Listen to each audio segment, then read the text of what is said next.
Hello and welcome to Roman Studies 202, Modernism to the Present. And today I'm very pleased and excited and privileged to be talking to Anne Goldstein, who is a former, I think, editor at the New Yorker, long-standing editor at the New Yorker, but also well known for her translations from Italian that include translations of authors such as Elsa Morente and Primo Levi, but perhaps above all, Elena Ferrante and the Neapolitan Quartet. We're going to be talking about the first of those four books, which is translated as My Brilliant Friend. So thank you so much for your time, for being willing to talk about this book here. And obviously, you're in a unique situation as translator. You're both a reader of the book and to some extent also a writer of the book. Every word we read is a word that you have also written. But Thank you for recognizing that. it's true, and I hope we may get to this later as well. You're in a particularly perhaps strange position with the Elena Ferrante's book, Yeah, because normally the translator is almost invisible for good or right. for ill, Mhm. and you've become, in some ways, because of Elena Ferrante's reticence to appear and present herself in public. I read there's an article which calls you the face of Elena Ferrante, for instance. But Mhm. I'm gonna. My first question is to you as a reader, and to ask you how would you, as a reader, approach this book? As a reader, well, as a reader, I mean, I sort of have to start at the beginning because as a reader, I started with The Days of Abandonment, her second novel, actually, her first to be published here, and the first one that I read and translated. That was a very powerful, if you haven't read it, I'm sure you have, but it's a very powerful, very short novel. It's like 200 pages. Hmm. And she also wrote two other novels, two other short novels, about 200 pages, that were also very intense. They covered a woman's experience, but within a very short time period. And so when I got My Brilliant Friend, I was I wasn't the only one, but I mean I was really stunned because it was so long and it was and it was only the first book of what turned out to be a quadrilogy. I forget how you're supposed to say it. Um, and which her editors, she originally wanted to publish it all as one book, Oh, okay. and her editors were like, I mean, not that she had written it all, but she thought it. I mean, and it really is one big book Hmm. in a sense, but it would have been a little bit unwieldy, I think. Anyway, so I mean, so my approach was kind of coming from what is this creature from someone who's done something so totally different up to now, uh, and it was kind of amazing. It was just so different and yet just as powerful, really, even though it was spread out over whatever 60 years or something. Well, maybe not 60, but 50, let's say. And whereas these other books took place in a very short time. And Um, and you mentioned one of the things that first struck you in reading Ferrante was I think you mentioned two things there: the intensity and mhm. the focus on a women's or a woman's um, life, I suppose, Yeah, and yeah. of course the thread that guides us through the 50 years or so of the four books here. For this class, the students are only reading the first, but although we get the sense, we know from the prologue, Hmm. we That get the it's going to sense go on. exactly that which sets up a sort of mystery about Yeah. about what has happened Hmm. to Lenu, no, to Leela, sorry. Yeah. Um, but the thread that connects and that runs through this book and then the Hmm. other books is this relationship between these two, well, girls Yeah. to start off with, and as they become women Hmm. and they pass through various stages of life.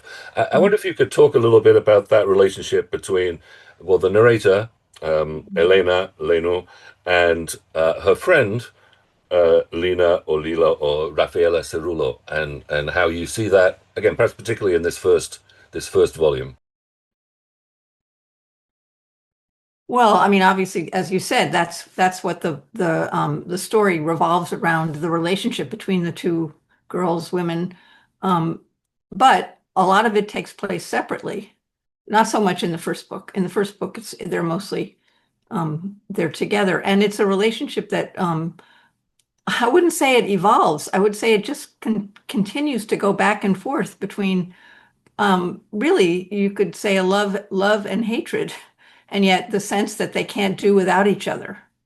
And I think it's an important um, point. Of course, we're always seeing it only through one person's eyes, except when she supposedly reads this diary of Leela's. But we don't really know what Leela thinks, and Right. that's kind of part of the um, you could almost call it frustration, but part of what makes it so strong in a way, because you don't really know what she's thinking, but there's a lot of you can think of it about her in a lot of different ways. Um, I mean, I was very, I mean, partly because it's hard not to identify with a first person narrator when you're translating, but also because I just identified more with Lenu, but partly because she was this narrator, partly because what kind of person she is. Um, so I kind of, to me, Leela was always a mystery. I mean, I never felt that I knew what was going on with her, but, um, but yeah. So anyway, I think that that's really what it's really about, that relationship and and the little relationships that go off of it, with their parents, their lovers, their husbands, all those different um, ramifications, really, of that one strong relationship, stronger really than their relationship with their families, Right. in a way. And back to the prologue with which this book begins, or the Hmm. it, it we know that Leela has disappeared Right, and tried to erase all markers of herself as well, photos and so on. right, So, yeah. so in some way also, and Lenu starts, the narrator starts this account, which is going to be 4 volumes, Yeah. really angry, and she says she Hmm. can't. It's as if she can't get away with this, and as Hmm. though she wants to capture her friend Hmm. in writing, and she's Exactly, yeah. right, and that sense of trying to describe somebody who always threatens to escape in lots of different ways, but who is hard to Mhm. understand, as you're saying, right? Right. Yeah. I mean, yeah, she is, and the whole, I mean, it's not a new concept of trying to capture somebody on a page. But it's always being held against the person. I mean, she's writing about her, but she's also observing her and interacting with her. So I think it's a complicated, something complicated that she's trying to do, that Ferrante is trying to do, that Lanu is trying to do. I was struck when I first read this book. Hmm. The title is obviously My Brilliant Friend.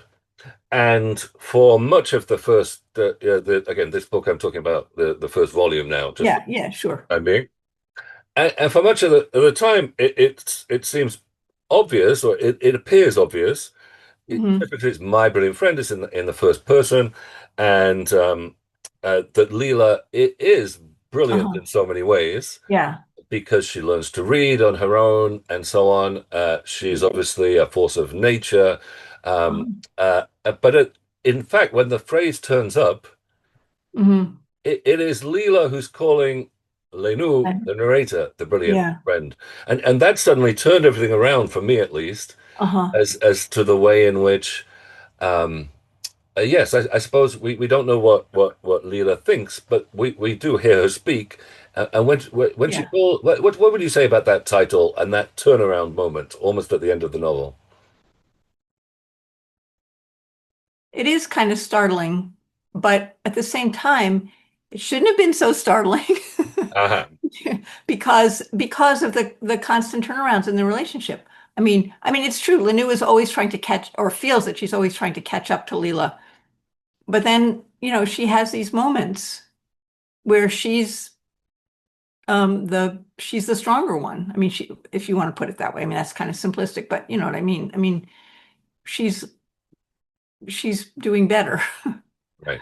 Um, I mean, or especially over the course of the quartet, yeah, that's she's the true. one, she's the one who seems to gain success, right? But even here now, Yes. I see that. Yeah. Yeah. I mean, yeah, she's the successful. I mean, in the world, she's successful. Oh, but Right. then Leela also is successful in the world, as it turns out, Right. um, Later on. later on. But it just goes it's so back and forth. I guess I never, from my point of view, I'm always on this very focused, small point of view, if you want to put it that way. I never really thought of, I never really think of it as a whole. I mean, I think of it as a whole arc of a life, obviously, or of lives, but not, the back and forth of it, the sort of the thread of it. Because actually, I didn't, small point, but it's interesting. I mean, I hadn't read the whole book Right. when I translated the first volume, or when I read the first volume, the rest of it hadn't been written yet. So I didn't know what was going to happen, what Right. was coming up. So in a way, I kept my small, narrow point of view the whole time. Um, Right. No, that's interesting. I do kind of wonder. This is a question about translation. Did that make you later on, when you were translating volume three, volume four, mhm. rethink some of your translation choices in Totally, volume one? absolutely. Yes. Yeah, it did. I mean, I thought, well, I mean, the obvious one to me, at least, was I decided to call the big street in that neighborhood the Stradone, not to translate it, to Uh-huh. explain what it was, and which I think it worked in the first volume, but then it came up so much later. I thought, I don't really know that that was such a good decision. I don't know that I would have made that decision if I'd known how it was going to play out. It's a small point, but it's things but those are the kinds of things that you rethink. Um, Well, absolutely. And of course, as the quartet goes along, it mhm. expands geographically. It Also true. in this first volume, we're in Naples, and we're almost entirely in the Stradone, in the Yeah, working class in that neighborhood neighborhood. Yeah. in which the girls grew up. And there's one passage in which they go to the sea, and Mhm. it's the first time, even though Naples is a port On city sea. Yeah, on the I know. sea. That's an amazing scene. It shows to some extent the restrictions of their lives. There's a lot going Yeah, on in the neighborhood, right. but what lies beyond the neighborhood is a Yeah. sort of site of dreams and perhaps also nightmares, Yeah. insofar as there are dangers that lurk Yeah. beyond. I wonder if you could say a little bit about that, about writing Naples and translating Naples as well.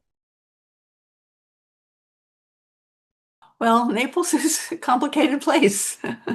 I mean, physically or geographic, I don't know how you want to put it, but I had been to Naples in the past, but not for some time, and I didn't go while I was working on these books, which I'm kind of sorry about. But I mean, I sort of had a sense of the geography and what was going on, and I mean, it is I mean, neighborhoods are very uh, closed in a way and very important. Like, the Solar brothers. I mean, that's their little kingdom in a way. And and I think and Ferrante, she doesn't really do much description. Hmm. So you're really describe what you end up are describing. I mean, I think it's important, at least it was important for me to have an idea, to have a picture of these places. But I think what you end up describing is really a network of relationships, a kind of psychological neighborhood rather than an actual place. And that the trip to the sea, when they try to walk to the sea, that's one of the few times that the place is described, like the road and the place, yeah, and the ponds. That's sort of that's another place that's described. But mostly you're just, you know, they sometimes go into the main part of the city, which is a kind of a frightening experience as it turns out. Um, but still, there's not much physical sense. And so you have to create that with the psychology of the characters, with the relationships between the characters, I think. And as you say, in the neighborhood, there are all these relationships, there are all these families, so much so that I don't know. I haven't read the Italian. I've only read the translation. You start the translation starts with this index of characters. I'm not sure if does the Italian do the same? Yes, yeah, Yeah, that was they did that in the Italian book, and yeah, but a sort of recognition that you need to keep hold of mentally these yeah, different those families people, and the yeah, children and so on. right, Um, and so as the girls grow up, they interact in different ways uh-huh, with boys, for instance, and yeah, that becomes important. And with this book ends with a wedding. the wedding, yeah, Um, but then the wedding is sort of broken up right, as we have the character come in who the uninvited guest, right, or well, right, appears. exactly. I wonder if you could talk a little bit about that web of connections that make up, as you say, much of this book. Well, it's definitely a web, and it's definitely complicated, and you never know you really, it's the whole Camorra thing, the whole mafia background is really background. And Yeah, it's only later, I think, that for me at least, that I mean, I didn't really think about it that way. I thought these are the bad guys and these are, but later when you think about it, and you think about the history and the reality of Naples, you realize that there is this whole sort of dark part that Ferrante just it's there for sure. But she doesn't, it's not specific, except as embodied in these brothers and their family. But you don't, but it's not overt, I guess is what I mean. that You don't really, I no, I understand exactly, and also this is in some ways a historical book. it is total, yeah, definitely. It traces Italy again, if we think about the quartet, but it traces Mhm. Italy from the 1950s, from the early 1950s. I think no dates are exactly given, but No, it's sort of I think late 40s, I like would say. from shortly after the end of the Yeah, Second World War. exactly. And then Yeah. again, in later books, we get to the 1960s and we get to Mhm. the political mobilizations of the 60s and so on and so Yeah. forth. And yet, as you say, history, like those kind of sociological Mhm. issues of the mafia, the Camorra, and so on, it is in the background. It's vital in some ways, but Ferrante never sort of turns to describe or to editorialize about it at all. Right, exactly, exactly. It's always, she keeps it from the one point of view in a way, but how the history affects Lenu and Lila to some extent. And there are the communist meetings, there's Pasquale, there is a political element, but it's always from the point of view of the characters. It's not like a historical novel, even Right. though it is a historical novel in a way, because as you say, it covers that whole arc of 20th century, half of the 20th century. Um, I've got one specific question of an element which repeats and is intriguing, which is the dissolving margins, and oh yeah, maybe that's also I wonder about that as a translation question as well. yeah. But there are a couple of these moments through this book in which um, Leela experiences or is said to experience dissolving margins. I wonder if you could talk a little bit about those moments. They're very important, I think, obviously. And they have this word. I mean, to me, again, it was kind of a word problem Mhm, mhm. in a way. I mean, because she does describe it, how the margins, how the edges of everything dissolve basically, and things seem to move into each other. Uh, and actually, I think this is the thing.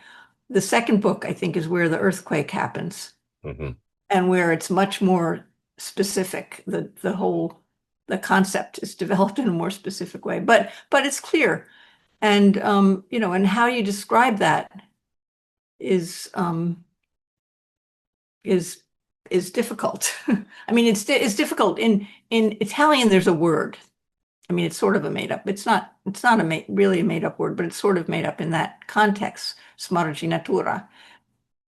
So to put that into English was hard. I'm just talking about the word, Yep, yep, yep. not the feeling. But the feeling, I think, is it's like a pause in the whole story. It's like suddenly things aren't so straightforward. I mean, you could say in the hard edges between Lenu and Leela, in the clashes between them, suddenly this is a stop, and it's like everything is, wait, where are we? You don't really even know where you are. Where for both of them, I think, even though Leela is the one who experiences it. So I think it's important, it's crucial in that way. And then, of course, Leela's wish to dissolve herself in the end is, you could say, a result, not a result, but it follows from that. So yeah. And then talking about language, of course, in this book, much of what happens or we're described takes place or is spoken in what you've translated as dialect, right? In Neapolitan, rather than in standard Italian. Although the whole book is written with a few words, a few exceptions, Exactly. Yeah. in standard Italian. I wonder about, and in the HBO series, of course, there's dialect is used, which is kind of interesting. Yeah. I wonder if you could say a little bit about that, about these two languages, which have their own characteristics in Hmm. in the book. When people Yeah. we're told that somebody speaks dialect, Hmm. um, uh, and when they speak Italian, they say different things, or it has different repercussions or different connotations. Yeah. Well, what I think of as kind of an emblematic moment of that is early in the book when the girls go to visit Don Achille, who's actually the bad guy of the neighborhood, to get their dolls back. And first of all, the whole thing of going up the stairs together, or Lenu following Leela, and the sort of back and forth of who's braver. I mean, or that they're putting their bravery together in a way.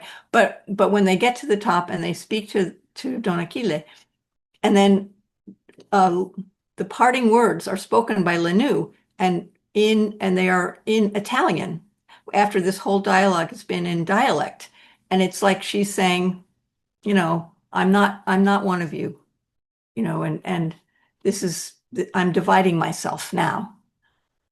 It's really it's kind of it's amazing. I mean, and Ferrante just she doesn't she I mean she doesn't put part of the conversation in dialect and part of it in Italian. As you said, she writes all in Italian. Um, but it's a beautiful moment in a way. Uh, But I think and of course, we're almost out of time. There's much more we could say. Of course, okay. the language also has to do with education because it's Exactly. It symbolizes so many different things, and it changes. I mean, and Lenu first she speaks dialect, then she learns Italian in school, and then she learns a different Italian when she's at the university.